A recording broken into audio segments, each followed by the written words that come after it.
God often wants to show us that He can do great and powerful things in our lives and through our lives without our help.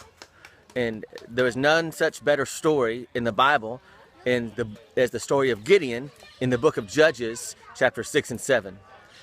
Gideon comes with all of his army, and they're about to face the Midianites, and he's chosen by God. He was a fearful man who was chosen by God to lead God's people and deliver God's people from the marauding bands of Midianites who would come up over the mountains and literally steal all of their food, everything they've worked for, and leave them with nothing.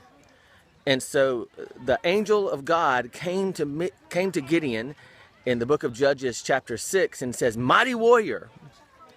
But Gideon was hiding. He was separating grain in a wine press, which was inside. And so he was doing that for fear to keep all of the things he had away, to keep in hiding from the Midianites. And God calls him out, and he has the sign of the fleece, and he says, if I can go, it should be dewy on one side and dry on the other, and he switches it the next day.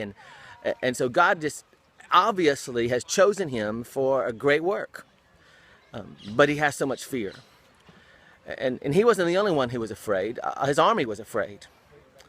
And God chose to show them that he could do this miracle, this victory in battle, even without their help.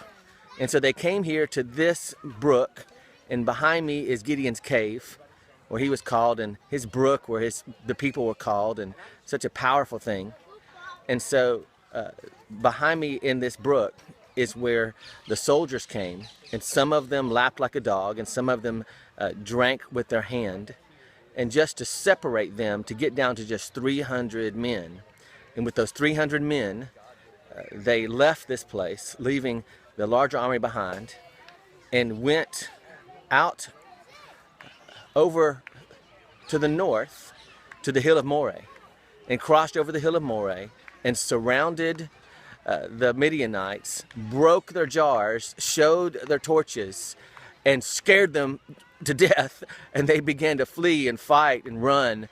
And God let Gideon and his army, not even fighting, let them see their enemies scattered and see God do the work for them. I love the passage in God's word that says, stand still and see the salvation of the Lord. Stand still and see the salvation of the Lord. And in the book of Psalms it says, be still and know that I am God. There's no greater power in our lives than to believe God first for what He can do and stop relying on ourselves.